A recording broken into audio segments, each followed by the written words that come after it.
the only show that's 3 dimensions away from Venom Let There Be Carnage being called Venom Maximum Carnage. I'm your host, 3D Jake, and today we're looking at Venom Let There Be Carnage, released in 2021. Venom Let There Be Carnage is a sequel to Venom, and this time around is directed by Andy Serkis. Yes, Gollum from Lord of the Rings, and Caesar from the 8 trilogy. Yes, that Andy Serkis. Yes, he directed this movie. And the movie is once again written by Kelly Marcel and Tom Hardy, from a story credit from Tom Hardy and Kelly Marcel. And the movie once again stars Tom Hardy, Michelle Williams, Reed Scott, and this time around is Naomi Harris, Stephen Graham, and Woody Harrelson. The movie is essentially a sequel to the first Venom movie, and it takes at the post-credit scene of of him meeting Cletus Cassidy, who is Carnage in the comics and everything. And I was so looking forward to this movie because I liked the first Venom movie, and ever since I literally seen him in the animated series, I've always found this character really fascinating. I think this character is next to like my top 3 Spider-Man villains of all time. I think Green Goblin and Morbius were my really top 2 characters, but I also really like Kraven the Hunter, and I like Venom. I always say like a top 5. If I had a top 5, I would say top 5 villains. I would say literally it would definitely be Venom, Morbius, Kraven the Hunter, Green Goblin. Most of which have got their movies, and I hope to God we never get a Green Goblin film because they're not very good in the quality, most of the Sony spin-off movies, because I was like really looking forward to Morbius and a little disappointed. And then of course I'm looking forward to Kraven the Hunter, and I'm sure I'm going to be disappointed because, I mean, third time's the charm, right? I mean, who knows? Or 4th time because Madam Web came out. But yeah, I really am. I like the Venom movies. The first movie, are really great. I did have a review up for it originally, and it somehow just like it got, like as I was shooting, editing and everything, I had shooting multiple videos, and then I accidentally deleted it. So, yeah, epic fail on my part. But I am gonna shoot another re-review for that movie eventually, and I do love that movie. Okay, and I really think it's a B plus or an A minus movie because I really enjoyed it as a movie of a human story of a fish out of water type story where it's like Venom is trying to where it's like I would say it's almost like The Mask but with Venom. That's the best way to describe it. This movie is more of like this movie is more less like that. This one's more of the same where it's like a buddy duo movie where he's trying to adapt and live his life. And his girlfriend his ex girlfriend is essentially getting married and everything, and he's like and then of course Cletus Cassidy, who is basically is like oh, they won't execute me, so that's great. And so he wants to tell Eddie his secrets, and Eddie writes an article and remits some of this stuff that humanizes him, makes it a tabloid garbage piece. And then of course he does tell him where the bodies were when he was writing the expose, and he finds the bodies. And then when Cletus Cassidy wants to see him, the state overturns his conviction and sets him to death. And so Cletus Cassidy, in return, wants to meet him one last time, then attacks, insults him so much to where Venom attacks him, and then he bites Eddie, and then, of course, the symbiote's blood gets in him and then makes Carnage out of him, and he goes to free his ex-girlfriend, who was imprisoned, who is a person with abilities, and they basically go on a rampage to get revenge on Eddie and the cop that put her away and everything, and Venom. So yeah, I really enjoyed this movie. I do enjoy this. I know that a lot of people don't like the Venom trilogies, the Venom 2 movies, because the first one. I like this movie. I mean, I like the first one. I think, honestly, this one is more fun to watch because it's just like, hey, you get to see them two, like, bicker back and forth. Like, when there's a fight scene between Venom and Eddie, where Venom's just beating the shit out of Eddie, and Venom in the goo, and then he grabs his TV, and he's like, don't do it, don't you do it, and he drops the TV outside, and then Eddie grabs the chicken, and it's like, I'm gonna throw the chicken, watch. Like, it's, because Venom, basically, their deal is like, yeah, we'll protect the city, and everything, and then, of course, he's like, I'm gonna eat he says, eat the chickens. He says, you can't bite people's heads off. We have to be heroes. You can't bite the people's heads off. And so it's like, they go to eat chickens, and, and he likes chocolate and chicken. And so, yeah, and Venom's like, I can't eat the chickens.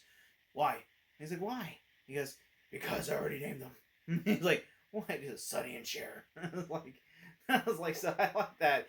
And it's like, Venom is like, Eddie writes this piece, and then he gets, a lot of fame for it and everything, and he gets, gets some money in his pocket, and he, gets to buy a new plasma TV and everything, and a new motorcycle. And of course, Venom destroys both of those things in the movie.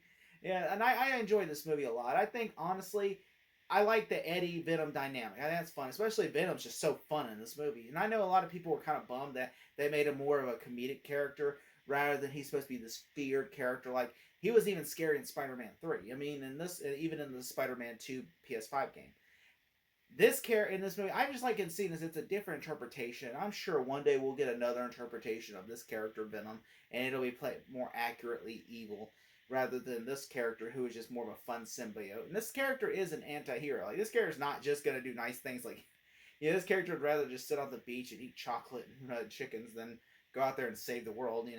And Eddie just wants to be, wants to be happy. Eddie just kind of wants to be like, I just want to be with Anne, and I want to be able to be a journalist and everything. And Venom just wants to eat chicken and just do whatever the hell he wants. And and it's kind of fun. It's like it's like the odd couple in a way.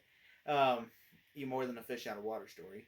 I would say there are some things like I do like I like the song by Eminem. That Last Man Standing with as a big collaboration piece, and I do like how Carnage looks in the movie and everything. And as I was rewatching this movie, I noticed a couple of things. Like, all right, so it feels like the Detective Mulligan is just a generic cop that's there to be like, hey, I'm gonna get you, even though he's a character from the comics that will become a character from the comics. He literally is like, just there as like the hard ass cop. I mean, you could draw similarities to this movie in The Mask. This is more of a darker version of The Mask, where there's more violence in this movie, where it's like, hey, like, okay, you got Woody Harrelson, who's a psychopath, and then you have like a cop that's like, I hate this Eddie Brock, and and everything. And it really does have a lot of masked nods in this movie, and I like that, because the first movie was just more of like, oh, a guy gets his power, he's sick, it's almost like a disease or addiction that's feeding him, and and it's unique, and this one is more of like, it's like, hey, it's a fun hijinks.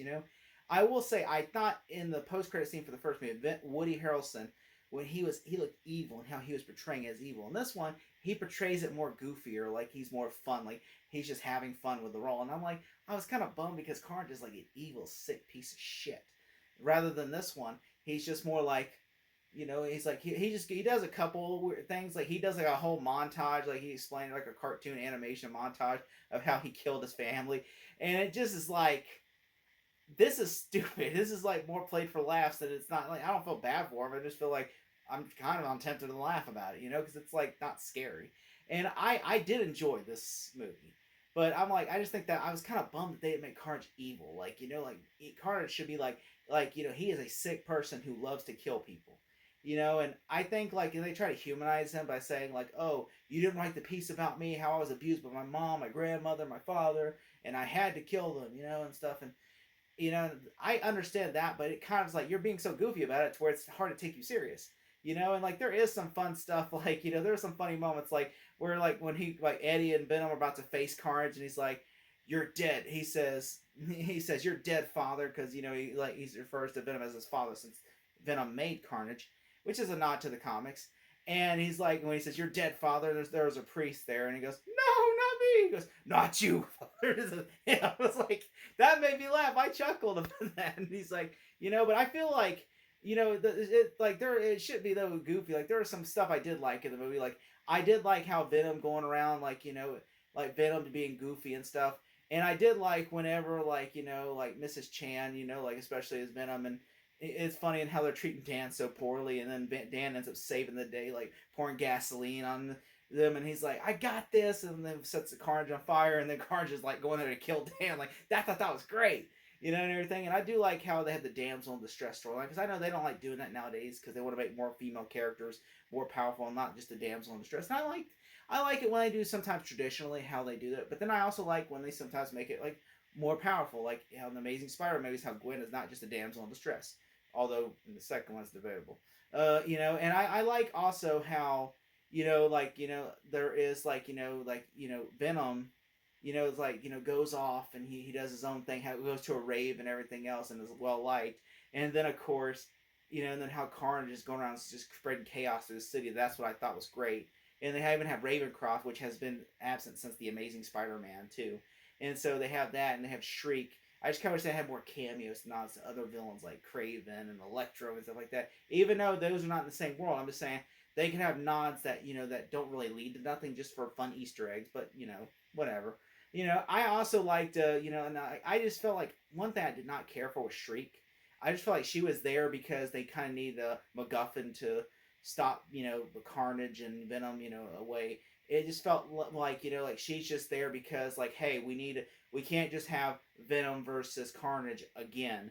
Like, because it's the same thing as the last movie, whereas Venom versus Riot, we can't just have two symbiotes fight each other. We have to have some kind of character there to just be there, like, oh, this character is a threat too, Instead, they just do like, symbiote versus symbiote with someone that can scream, and really that character has no purpose other than she's a love interest that screams and then just pisses off the symbiotes. I mean, that's really the only reason she's there, really. I mean, and it kind of sucks because she's a great character in the comics, and I just wish they would have done more with her. I do like that. I do like the actress, though. She's great in the Pirates of the Caribbean movies and in the Bond films. But I just feel like in this movie she's just wasted potential. And I do think that, and it is a fun movie, and I do like that the post-credit scene sets up, for No Way Home, and then, and I thought that was great and everything, and I can't wait to see the third film. I do enjoy this movie, and it is a buddy-friendly movie. I do think it's dumb, though, how they just end it with, like, oh, they're on the run, because of Carnage. And it's like, that's dumb. Just say, like, hey, Cleus Cassidy showed up and attacked me and got me out of there. I mean, I'm sure the camera saw it differently, but still. I'm just saying, like, it's much easier to explain than just being like, I gotta be a fugitive. And so, I mean, who knows? Maybe the third film will resolve it all, but I like this movie a lot. I do have, besides my minor nitpicks, I still think it's a fun movie. If I had to give it a grade, I would give it a solid A.